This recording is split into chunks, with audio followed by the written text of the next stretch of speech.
We start this noon hour with a weather impact alert. Take a look at your screen. This is video from parts of Texas. What you're seeing is an overturned semi in North Lake. An apartment complex in Irving was also left destroyed after high winds in the area. As we speak, that very storm system is moving across Arkansas. An alert day has been issued, and our weather impact team has been tracking the conditions since last week. Nathan, what is happening at this time? Good afternoon, Jurnee. I'll tell you this, the storm system is moving faster than expected. So therefore, the threat of severe weather is almost over for most of the state. This is round one, though, because we have potentially another round arriving this evening. Here's the latest on the tornado watch.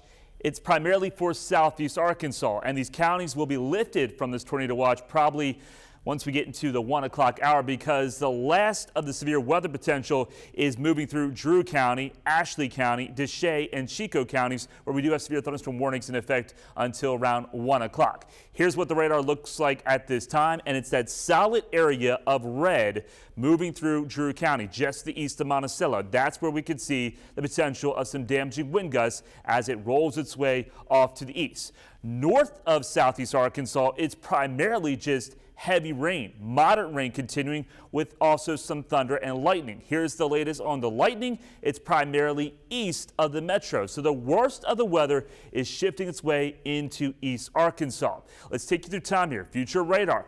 There goes the last of the system, quickly exiting most of the state by 2 o'clock. But then notice the showers popping up into West Arkansas and also in Central Arkansas this evening. There's going to be some cold air aloft to work with, so therefore I think there's a chance we could see some hail with those storms if they reach their maximum potential. The winds, they have been whipping out there. We're seeing a lull in the activity at this time here in Central Arkansas, but the winds are still gusty, 20 to as high as 30, 35 miles per hour. And those winds will gust once again getting into late this afternoon, but certainly tonight a wind advisory remains in effect because we'll see sustained winds now, 25 to 35 miles per hour, but gusts could be over 50, especially over the higher terrain. I'll have more on what we can expect through the rest of your Tuesday and also into the rest of the work week coming up.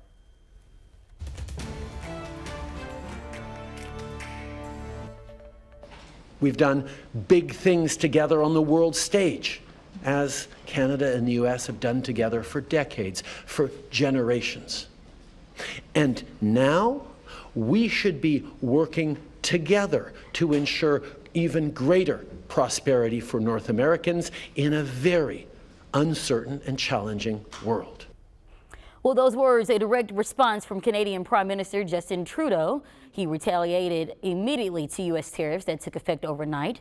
Concerns growing with hours to go into the president's congressional address. Nellie Brand has details from Washington. 25% tariffs are now in effect on the nation's two biggest trading partners, Canada and Mexico, as President Trump gets ready to address a joint session of Congress tonight. It's going to be very costly for people to take advantage of this country. The U.S. also increased tariffs on imports from China, bringing them to 20%.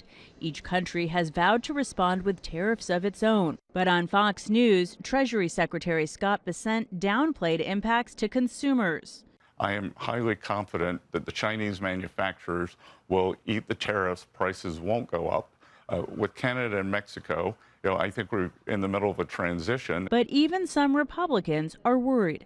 Maine's economy is very integrated with Canada. Certain Maine products, such as lobster and blueberries, are often processed in Canada and then come back into the United States.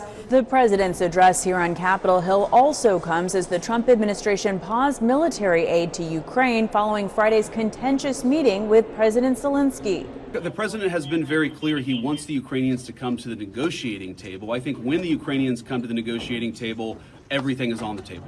President Trump's domestic agenda is also expected to be front and center tonight, including efforts to shrink the size of the federal government, with over 25,000 layoffs so far.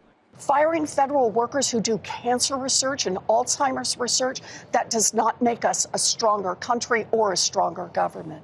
Massachusetts Senator Elizabeth Warren is among the Democrats who have invited fired federal workers as special guests tonight. Natalie Brand, CBS News, Capitol Hill. And you can watch President Trump's full address to Congress tonight on THV 11 Plus. We'll have a full analysis. Just download the app to your TV to begin watching for free.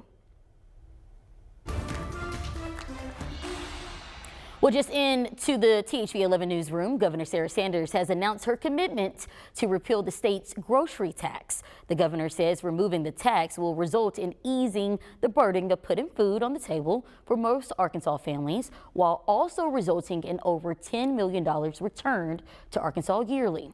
In a statement, the governor says doors will be open for organizations to, quote, donate leftover food and ensure generous Arkansans don't have to worry about lawsuits, end quote.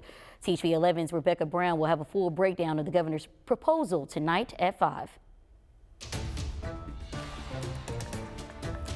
A woman has been caught trying to smuggle contraband into the Jefferson County Jail. Her arrest highlights a persistent challenge within the sheriff's office. Catherine Rowley shares more on their efforts against a rising threat. This is just the latest in a string of smuggling arrests at the Dub Brassel Adult Detention Center. The last attempt at smuggling contraband happened this weekend. Tonight, I spoke with the sheriff's office on how they are working to prevent this. If you can imagine just anything that you would want from the outside being in there, that there are attempts to bring it in. According to the Jefferson County Sheriff's Office, 51-year-old Taiwana White is being charged with trying to smuggle drugs into the jail this weekend. Police say she was caught with 55 grams of what is suspected of being K2 and around 25 grams of marijuana hidden in a liquid soap dispenser. Our detainees aren't kept from being able to communicate with people on the outside. And in doing so, they'll offer them money to bring it in. In this case, jail personnel were able to catch the drugs before they made it in. Major John Bean says that this is thanks to vigilant workers and help from technology. We use video cameras. There are cameras all around our jail, inside our jail, which aid in not only detection, but also in the investigation of it as well. But it's not always someone on the outside. Last year, 2 Jefferson County jailers were arrested for allegedly smuggling contraband. Makia Ellis and Zane Johnson were charged with bringing in marijuana, cell phones, and other items. Sometimes it's been our own employees that have brought it in, and they've been found on during a search of coming into work, or in one case, they just smelled like it. As for anyone thinking about smuggling something in for a friend, Major Bean has a simple message. No amount of money is worth taking that kind of chance. Because again, I guarantee you, we find the person and they'll be in the very place that they were trying to bring items into. As for the consequences, if you are caught trying to sneak in something, Major Bean says you will be charged with a felony. Back to you.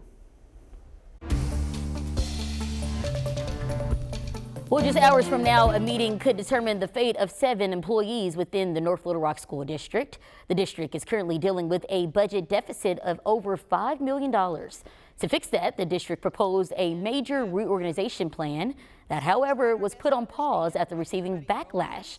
The criticism regarded firing 7 staff members who happen to all be Black women, which sparked concerns from the local NAACP chapter.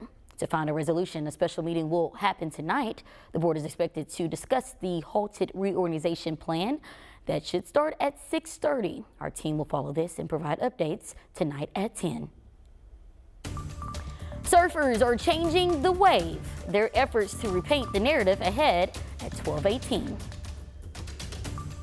The severe weather threat for round 1 primarily will be out of the state by 1 or 2 o'clock this afternoon, but then we have to watch out what's happening in the blue area, because any storms that develop in that part of the state going into this evening could produce maybe some hail. I'll let you know why that is the case and have another look at future radar coming up.